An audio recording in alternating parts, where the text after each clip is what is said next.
Hello everyone, welcome back to my YouTube channel. Hope you are all doing well. तो देखो, आज हम discuss करने जा रहे हैं हिस्ट्री, ज्योग्राफी और कुछ हिंदी के क्वेश्चंस जो कि आपके प्रीवियस एग्जाम में पूछे गए हैं और आपके आने वाले एग्जाम्स में भी पूछे जा सकते हैं। तो इन क्वेश्चंस को हम डिटेल में डिस्कस करेंगे। आपको सिंपली क्या करना है, आपको खुद को चेक करना है कि आपके इन क्वेश्चंस में से कितने क्वेश्चन सही होंगे व कितने गलत होंगे। बाकी लास्ट में आप अपना स्कोर नीचे कॉमेंट भी करना।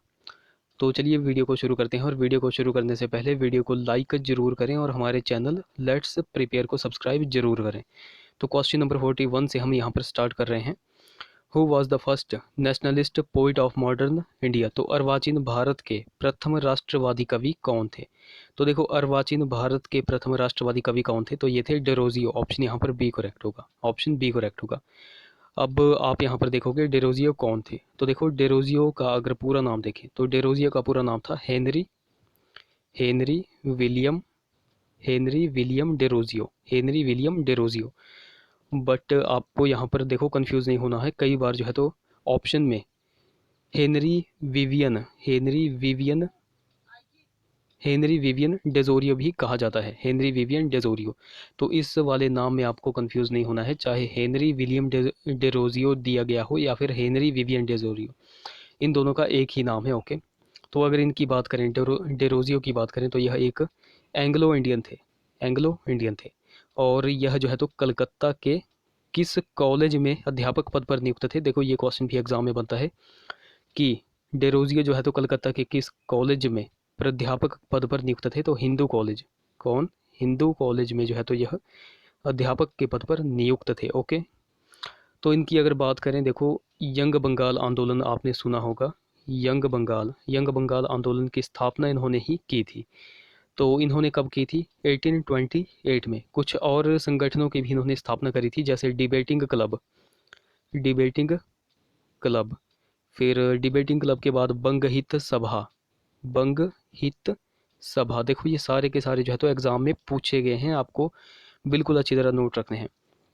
तो मैंने आपको क्या क्या बताया, तो मैंने आपको पहला बताया कि इन्होंने यंग बंगाल की स्थापना की थी, डिबेटिंग क्लब इन्होंने ही स्थापित किया था, बंगहित सभा भी इन्होंने ही स्थापित की थी। उसके बाद society for the acquisition of general knowledge, यह भी इन्होंने ही स्थापित किया था। तो देखो, इस क्वेश्चन से इतने सारे क्वेश्चन बन जाते हैं। आई होप आपको ये क्वेश्चन समझ में आ गया होगा। चलिए बात करते हैं अगले क्वेश्चन की। बाकी गाइज, अगर आपको वीडियो अच्छी लग रही होगी तो जरूर से इस वीडियो को लाइक करें। तो अगले क्वेश्चन की बात करें, क्वेश्चन नंबर हमारा 42 है। Who was the leader of Ramoshi revolt. तो रामोसी विप्लव के नेता कौन थे। तो देखो, सबसे पहले तो आपको माइंड में एक क्वेश्चन बनना चाहिए कि ये जो रामोसी विद्रोह हुआ था, रामोसी रिवॉल्ट हुआ था, ये हुआ कहाँ पर था। तो देखो, रामोसी विद्रोह हुआ था सतारा में।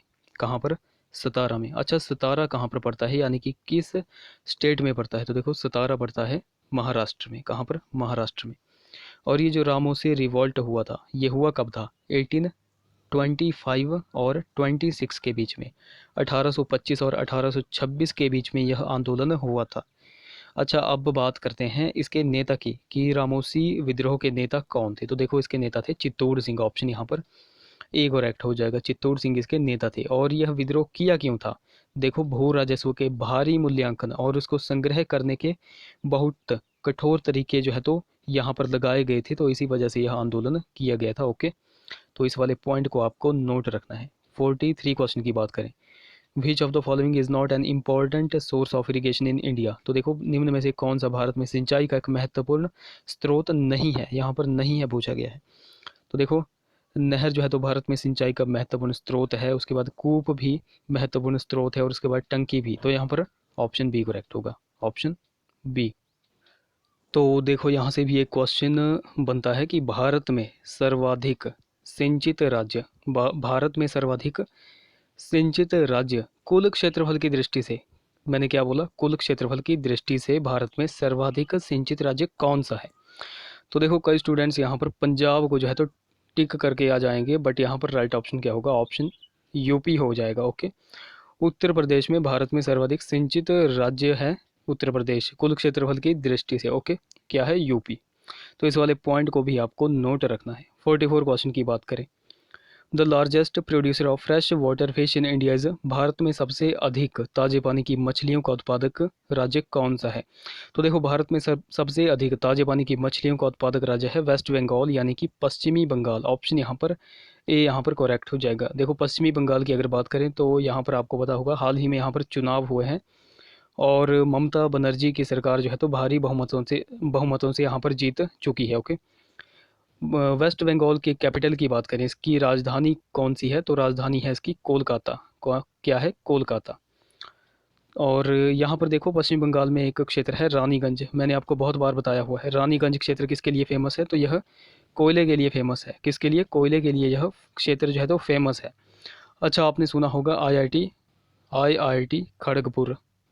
खड़गपुर आपने सुना होगा। आईआईटी खड़गपुर कहाँ पर है, तो देखो आईआईटी खड़गपुर कहाँ पर है, वेस्ट बंगाल में ही यह स्थित है, पश्चिमी बंगाल में ही स्थित है। ओके, तो इन सारे के सारे पॉइंट्स को आपको नोट रखना है। 45 क्वेश्चन की बात करें, which of the following is the first nuclear power station in India, निम्न में से कौन सा भारत का प्रथम नाभिकीय शक्ति स्टेशन है, तो देखो कौन सा है, तो यह है तारापुर। ऑप्शन ए यहाँ पर करेक्ट हो जाएगा।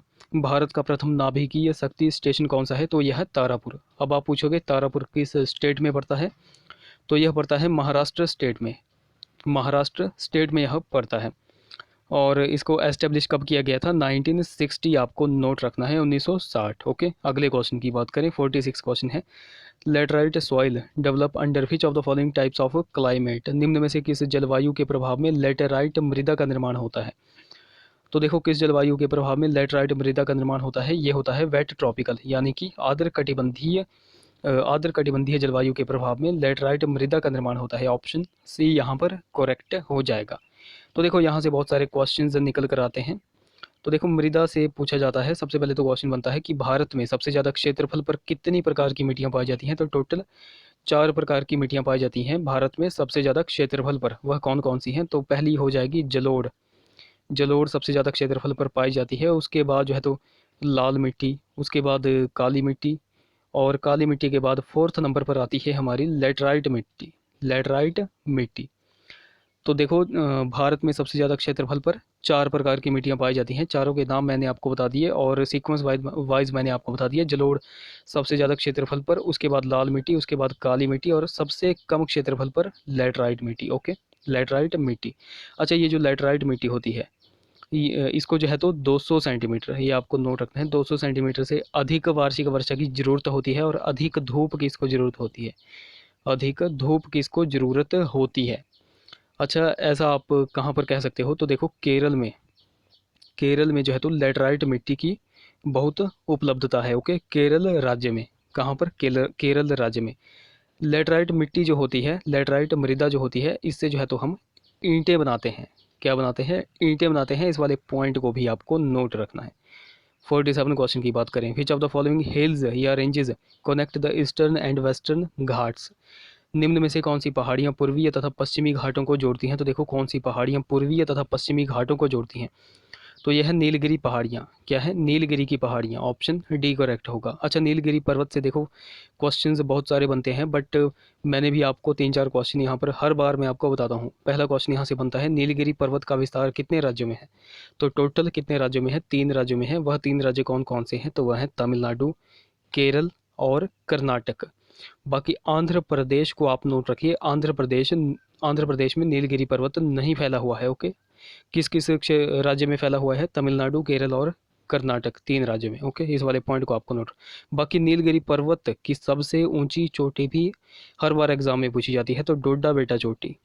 डोडा बेटा चोटी जो है तो डोडा बेटा चोटी नीलगिरी पर्वत की सबसे ऊंची चोटी है। इस वाले पॉइंट को भी आपको नोट रखना है। ओके, 48 क्वेश्चन की बात करें, mangrove forest are found extensively in, mangrove के जंगल मुख्य रूप में पाए जाते हैं, तो कहाँ पर पाए जाते हैं, तो ये बेसिकली जो है तो पश्चिमी बंगाल में पाए जाते हैं। ऑप्शन सी यहाँ पर करेक्ट हो जाएगा। 49 क्वेश्चन की बात करें, the river Indus originate from, Sindhu नदी का उद्गम स्थान कौन सा है, तो देखो सिंधु नदी का उद्गम स्थान कौन सा है। अब कई स्टूडेंट यहाँ पर कंफ्यूज होंगे, मानसरोवर झील भी ऑप्शन में दिया गया है और कैलाश पर्वत भी दिया गया है, तो इसमें से राइट ऑप्शन क्या होगा, तो देखो मैं आपको सिंपल तरीके से यहाँ पर बताऊँगा।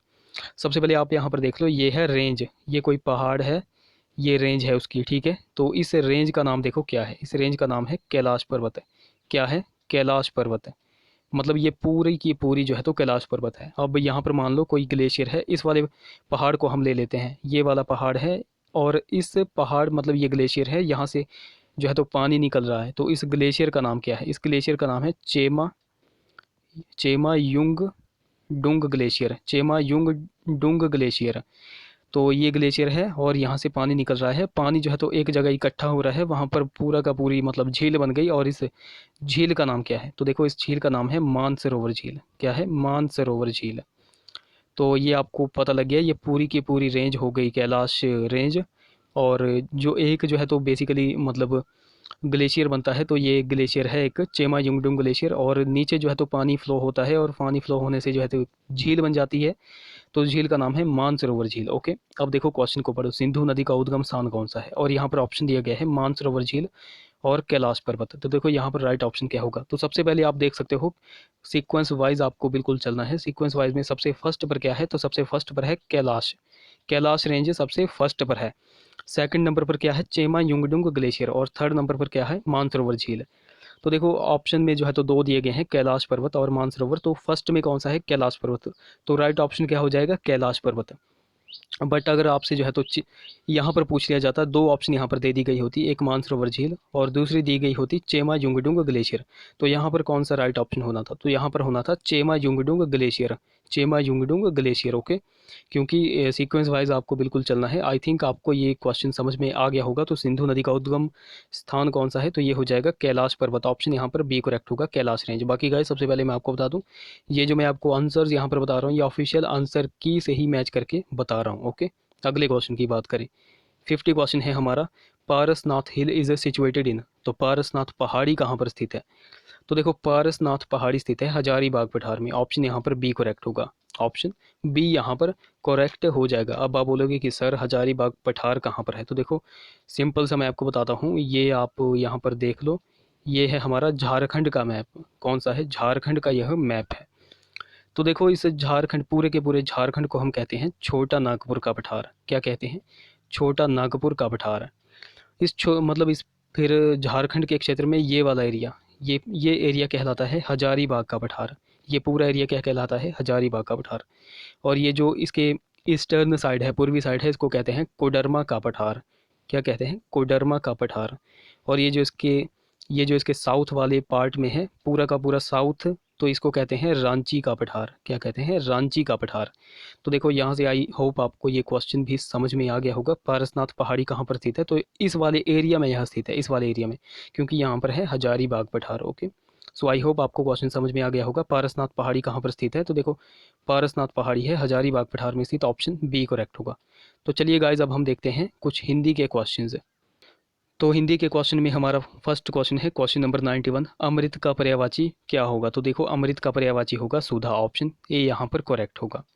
92 क्वेश्चन की बात करें, आत्मा का पर्यायवाची कौन सा नहीं है? देखो क्वेश्चन को बिल्कुल डीपली पढ़ना है। यहाँ पर पूछा गया है आत्मा का पर्यायवाची कौन सा नहीं है? तो देखो क्षेत्रज्ञ आत्मा का पर्यायवाची है, चैतन्य भी आत्मा का पर्यायवाची है, जीव भी आत्मा का पर्यायवाची है, बाकी प्रकटन ऑप्शन डी, ये जो है तो आत्मा का पर्यायवाची नहीं है। ऑप्शन डी करेक्ट होगा।